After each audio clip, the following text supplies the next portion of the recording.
템터가족 여러분, 안녕하십니까? 템터지기 김덕기 목사입니다. 오늘은 출애굽기 37장 1절부터 29절까지고요. 오늘 본문에서는 주로 성막 내부에 있는 여러 가지 기구들에 대해서 말씀하고 있습니다. 하나님께서 모세에게 주셨던 설계도를 따라서 성막 내부의 기구들을 만드는데요.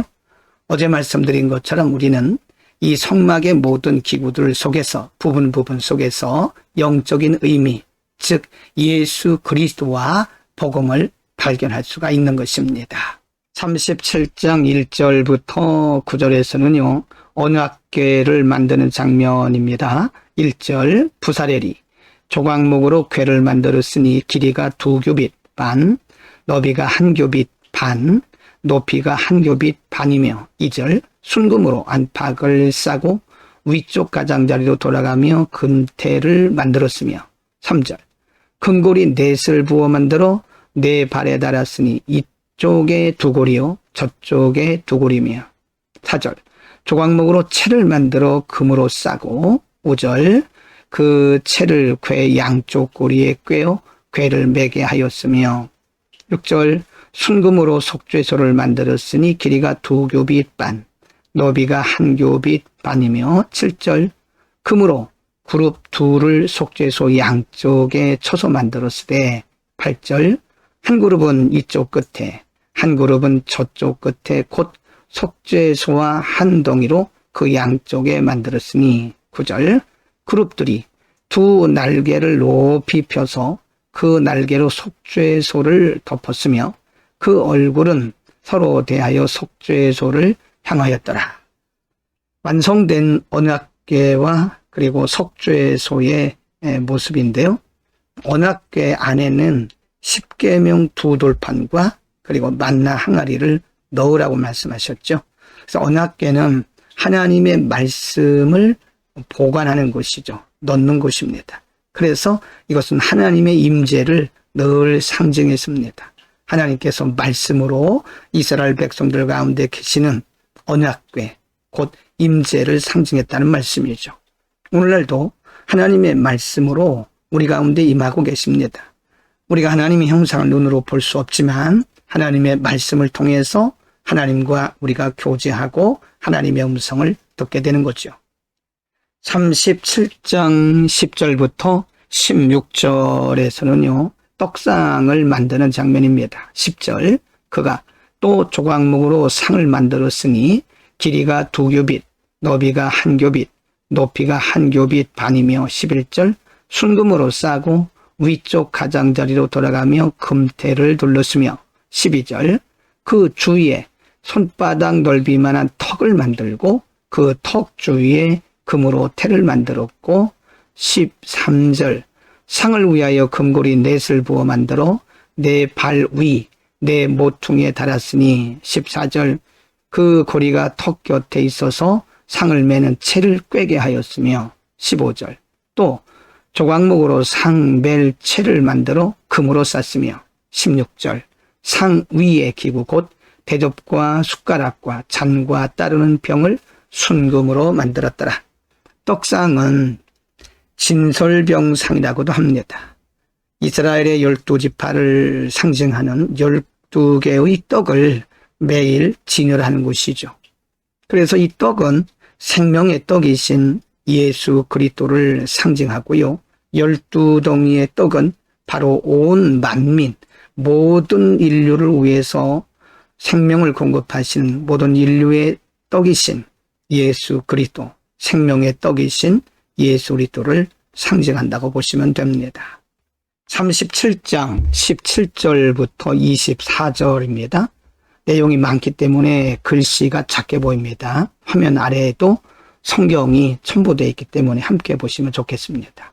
등대를 만드는 모습입니다. 17절 그가 또 순금으로 등잔대를 만들되 그것을 쳐서 만들었으니 그 밑판과 줄기와 잔과 꽃받침과 꽃이 그것과 한 동이로 되었고 18절 가지 6이 그 곁에서 나왔으니 곧 등잔대의 3가지는 저쪽으로 나왔고 등잔대의 3가지는 이쪽으로 나왔으며 19 이쪽까지의 살구꽃 형상의 잔셋과 꽃받침과 꽃이 있고 저쪽까지의 살구꽃 형상의 잔색과 꽃받침과 꽃이 있어 등잔대에서 나온 가지 6이 그러하며 20절입니다.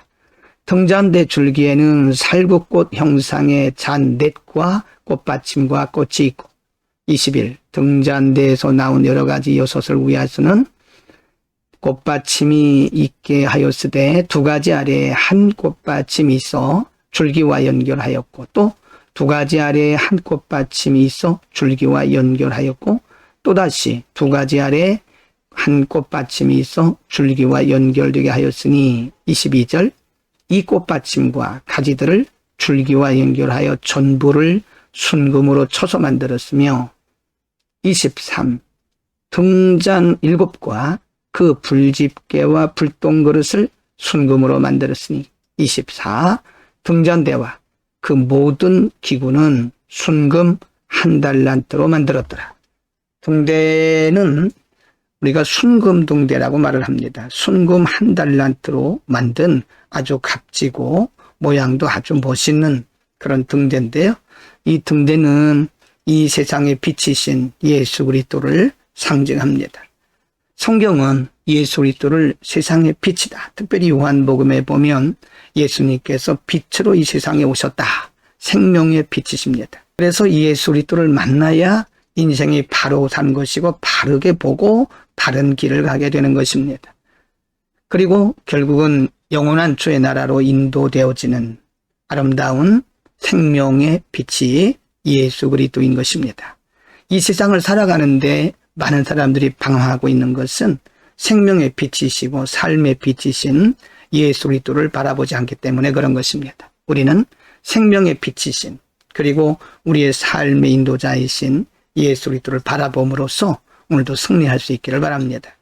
37장 25절부터 29절은 분향단입니다. 25절 그가 또 조각목으로 분향할 제단을 만들었으니 길이는 1규빗이요 너비도 1규빗이라 네모가 반듯하고 높이는 2규빗이며 그 뿔들이 제단과 연결되었으며 26절 제단 상면과 전후좌우면과 그 뿔을 순금으로 싸고 주위에 금태를 둘렀고 27. 그 태 아래 양쪽에 금고리 2를 만들었을 때 곧 그 양쪽에 만들어 제단을 매는 채를 꿰게 하였으며 28. 조각목으로 그 채를 만들어 금으로 쌌으며 29. 거룩한 관유와 향품으로 정결한 향을 만들었을 때 향을 만드는 법대로 하였더라. 분향단입니다. 분향단은 제사장이 하나님 앞에 향불을 피워서 향기를 드리는 단인데요. 이것은 바로 성도들의 기도라고 요한계시록에서 말씀했습니다. 우리의 믿음과 우리의 기도가 아름다운 향처럼 하나님 앞에 날마다 올라가야 될 것입니다. 여러분 오늘은 대부분 성막 안에 있는 여러 가지 기구들에 대해서 공부를 했는데요. 이 기구들은 대부분 예수 그리스도의 속성과 사역 그리고 복음을 상징하고 있습니다. 겉으로 보기에는 하나의 기구들이지만 사실 그 속에는 메시아에 대한 예언과 그리고 메시아의 사역 속성들이 들어있는 것입니다. 오늘 우리는 성막 안의 여러 가지 기구들을 통해서 예수 그리스도를 발견하고 영적인 의미를 알고 또 우리의 삶 속에 영적인 의미를 되새기며 또 적용하고 열매 맺는 하루가 되기를 바랍니다. 예수 그리스도의 이름으로 우리가 승리할 수 있는 것이고 예수 그리스도의 이름으로 이 세상의 빛의 역할을 감당할 수 있게 되는 거죠. 기도하겠습니다. 거룩하신 우리 아버지, 오늘은 성막 안에 여러 가지 내부들에 대해서 공부를 했습니다.